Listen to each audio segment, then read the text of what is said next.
அழிவில்லாத வித்து.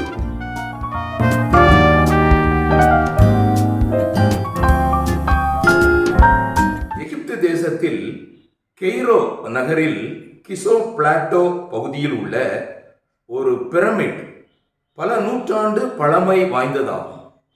அதை ஒரு சில காரணங்களால் உடைத்து அழிக்க அரசு முடிவு செய்தது. அதை உடைக்க ஆரம்பித்து முழுவதும் அகற்றிக் கொண்டிருந்தார்கள். இறுதியில் பிரமிட் உள்ளே மம்மி என்று அழைக்கப்படும் மன்னர்கள் உடல் வைக்கப்பட்ட அந்த சிறிய ஒரு அறை உண்டு. அதை சோதனை செய்தார்கள்.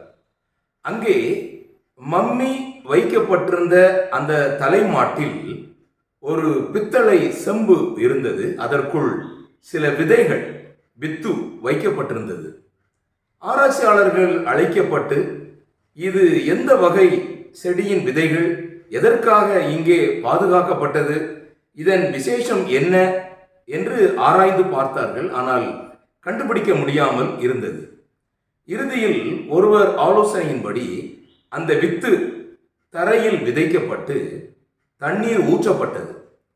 ஆச்சரியம், சில நாட்கள் கழித்து அங்கே அழகான மூலிகை செடி முளைத்து எல்லாரையும் ஆச்சரியப்படுத்தியது.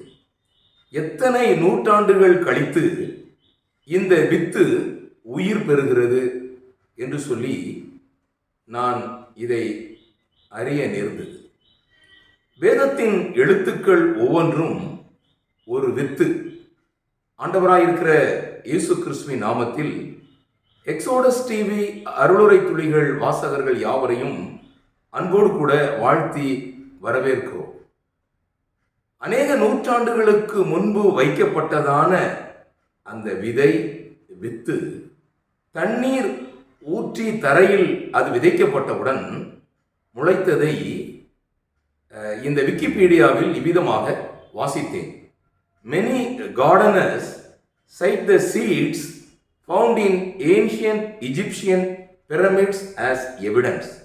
According to the popular story, these seeds are lying dormant for thousands of years, sprouted when planted. Most scientists would agree on the perfect conditions for storing the seeds என்று எழுதப்பட்டிருக்கிறது. வேதத்தில் 1 பேதுரு 1:23 இவ்வாறு கூறுகிறது: அழிவுள்ள வித்தினாலே அல்ல, என்றென்றைக்கும் நிற்கிறதும் ஜீவனுள்ளதுமான தேவ வசனமாகிய அழிவில்லாத வித்தினாலே மறுபடியும் ஜெனிப்பிக்கப்பட்டிருக்கிறீர்களே. அன்பான என்னை கேட்டுக்கொண்டிருக்கிற எக்ஸோடஸ் டிவி வாசகர்களே, நண்பர்களே, சகோதர சகோதரிகளே, அழியாத வித்தினாலே நீங்களும் நானும் ஜெனிப்பிக்கப்பட்டிருக்கிறோம் என்றால் மறுபடியும் பிறந்திருக்கிறோம். ஒரு புதிய வாழ்க்கைக்குள் நாம் பிரவேசித்திருக்கிறோம். அதற்கு காரணம் என்ன? கர்த்தருடைய வார்த்தை, அழிவில்லாத வித்து. வேதம் கூறுகிறது 1 பேதுரு 1:24-25, மாம்சமெல்லாம் புல்லை போலவும் மனுஷருடைய மகிமையெல்லாம் புல்லின் பூவை போலவும் இருக்கிறது. புல் உலர்ந்து அதன் பூவும் உதிர்ந்தது, கர்த்தருடைய வசனமோ என்றென்றைக்கும் நிலைத்திருக்கும். உங்களுக்கு சுவிசேஷமாய் அறிவிக்கப்பட்டு வருகிற வசனம் இதுவே. கர்த்தருடைய வார்த்தையை இன்றைக்கு உங்கள் முன் வைக்கிறோம். கர்த்தருடைய வார்த்தை அது நம்மை எவ்விதமாக அது மீண்டும் உயிர்ப்பிக்கிறது என்பது இந்த நாளின் காலையில் நாம் ஒவ்வொருவரும் அறிந்து கொள்ளக்கூடிய ஒரு சத்தியமாக இருக்கிறது. 1 யோவான் 3:9 வாசிக்கிறோம்: தேவனால் பிறந்த எவனும் பாவம் செய்யான், ஏனெனில் அவருடைய வித்து அவனுக்குள் இருக்கிறது. அவன் தேவனால் பிறந்தபடியினால் பாவம் செய்யான். இன்றைக்கு நாம் ஒவ்வொருவருடைய உள்ளத்திலும் இருதயத்திலும் தேவனுடைய வித்து ஊன்றப்பட்டிருக்கிறது. ஆகவேதான் அப்போஸ்தலனாகிய யோவான் கூறுகிறார், தேவனால் பிறந்த எவனும் பாவம் செய்யான். மறுபடி ஜெனிப்பிக்கப்பட்டிருக்கிறோம். ஆகையால் கர்த்தருடைய வார்த்தை அழிவில்லாதது, என்றென்றைக்கும் ஜீவன் உள்ளது. இன்றைக்கு ஒருவேளை உங்களுக்கு இந்த வசனம் சொல்லப்படுகிறது, நீங்கள் அதை ஒருவேளை நீங்கள் கேட்காவிட்டாலும் ஒரு நாளிலே இந்த கர்த்தருடைய வார்த்தை கிரியை செய்யும். வானமும் பூமியும் ஒளிந்து போனாலும் நியாயப்பிரமாணத்தில் உள்ளது எல்லாம் நிறைவேறும் அளவும் அதில் ஒரு சிறு எழுத்தாகிலும் ஒரு எழுத்தின் உறுப்பாகிலும் ஒளிந்து போகாது என்று மெய்யாகவே உங்களுக்கு சொல்லுகிறேன் என்று வேதம் கூறுகிறது. சங்கீதம் 19 இருந்து இன்றைக்கு காலையில் நான் உங்களுக்கு 6 விதமான தேவனுடைய வசனத்தின் தன்மைகளையும் அதன் செயல்பாடுகளையும் நான் உங்கள் முன் வைக்க விரும்புகிறேன். 6-fold operations of the word of God. அருமையானவர்களே, அந்த சங்கீதம் 19ஆம் சங்கீதத்தில் 7, 8, 9 வசனங்கள் வாசிக்கும் பொழுது கர்த்தருடைய வேதம், தொடர்ந்து கர்த்தருடைய சாட்சி, கர்த்தருடைய நியாயங்கள், கர்த்தருடைய கற்பனை, கர்த்தருக்கு பயப்படும் பயம், கர்த்தருடைய நியாயங்கள் எல்லாம் ஒன்று போலதான் நமக்கு தோன்றுகிறது. ஆனால் இந்த 6 விதமான தேவனுடைய வார்த்தைகள், கர்த்தருடைய வேதம், the law of the Lord, கர்த்தருடைய சாட்சி, the statutes of the Lord, கர்த்தருடைய நியாயங்கள், the precepts of the Lord, கர்த்தருடைய கற்பனை, the commands of the Lord, கர்த்தருக்கு பயப்படுகிற பயம், the fear of the Lord, கர்த்தருடைய நியாயங்கள், ordinance of the Lord. இவை அனைத்துமே 6 விதமான செயல்பாடுகளை உள்ளடக்கியது. வேதம் சொல்லுகிறது, கர்த்தருடைய வேதம் குறைவற்றதும் ஆத்துமாவை உயிர்ப்பிக்கிறதுமாயிருக்கிறது.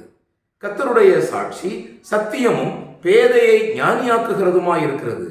கர்த்தருடைய நியாயங்கள் செம்மையும் இருதயத்தை சந்தோஷிப்பிக்கிறதுமாயிருக்கிறது. கர்த்தருக்கு பயப்படுகிற கர்த்தருடைய கற்பனை தூய்மையும் கண்களை தெளிவிக்கிறதுமாயிருக்கிறது. கர்த்தருக்கு பயப்படுகிற பயம் சுத்தமும் என்றைக்கும் நிலைக்கிறதுமாயிருக்கிறது. இறுதியாக கர்த்தருடைய நியாயங்கள் உண்மையும் அவைகள் அனைத்தும் நீதியாயிருக்கிறது. என்னை கேட்டுக்கொண்டிருக்கிற அருமையான சகோதர சகோதரிகளே, கர்த்தருடைய வார்த்தை உங்களில் எவ்விதமாக கிரியை செய்கிறது? கர்த்தருடைய வார்த்தை ஒருவருடைய இருதயத்தில் அது விதைக்கப்படும் பொழுது, தொடர்ந்து சங்கீதக்காரன் கூறுகிறார், 6 விதமான செயல்பாடுகள், அவைகளால் உமது அடியேன் எச்சரிக்கப்படுகிறேன். நாளின் காலையிலே கர்த்தருடைய வார்த்தையின் சத்தம் உங்களை எச்சரிக்கிறது. தொடர்ந்து அவைகளை கைக்கொள்ளுகிறதினால் மிகுந்த பலன் உண்டு. இந்த உலகத்தில் உள்ள எல்லா பலன்களை காட்டிலும் அதிகமான பலன்களை கர்த்தருடைய வார்த்தை நமக்கு தருகிறது. தொடர்ந்து தன்னுடைய பிழைகளை உணர்கிறவன் யார்? இன்றைக்கு அநேகர் விசுவாசிகள் உட்பட தங்களுடைய பிழைகளை உணர்வது கிடையாது. மற்றவர்கள் மேல் குற்றம் சாட்டுகிறார்கள். ஆனால் கர்த்தருடைய வசனம் நம்முடைய இருதயங்களில் சொல்லப்படும் பொழுது தன் பிழைகளை உணரச் செய்கிறது. ஆச்சரியமான 3வது ஆபரேஷன்ஸ். 4வதாக மறைவான குற்றங்களுக்கு என்னை நீங்களாக்கும். Hidden transgressions. அநேகருடைய வாழ்க்கையில் மறைவான குற்றங்கள் இருக்கிறது. கர்த்தருடைய வசனம் உள்ளே நாட்டப்படும் பொழுது மறைவான குற்றங்களுக்கு நாம் நீங்களாக்கப்படுகிறோம். தொடர்ந்து 5வது செயல்பாடு, துணிகரமான பாவங்களுக்கு உமது அடியேனை விலக்கி காரும். துணிகரமான பாவங்கள் இன்னும் நம்மிடத்தில் உண்டா? இருந்ததானால் கர்த்தருடைய வார்த்தை இன்னும் நாட்டப்படவில்லை அல்லது தொடர்ந்து கிரியை செய்யவில்லை.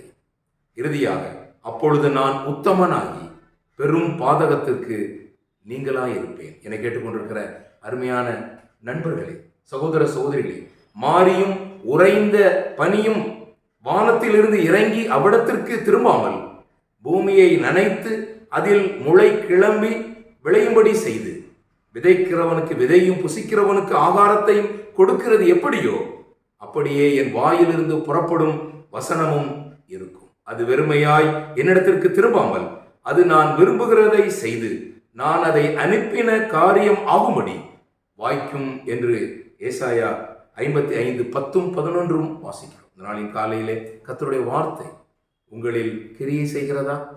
கர்த்தருடைய வார்த்தை உங்கள் இருதயங்களில் நாட்டப்பட்டிருக்கிறதா? கர்த்தருடைய வார்த்தையினாலே நீங்கள் மறுபடியும் பிறந்திருக்கிறீர்களா? இந்த கேள்விகளோடு கூட இந்த நாளை ஆரம்பிப்போம். அவருடைய பரிசுத்த நாமம் இன்றும் என்றும் மைமைப்படுவதாக. ஆமேன், ஆமேன்.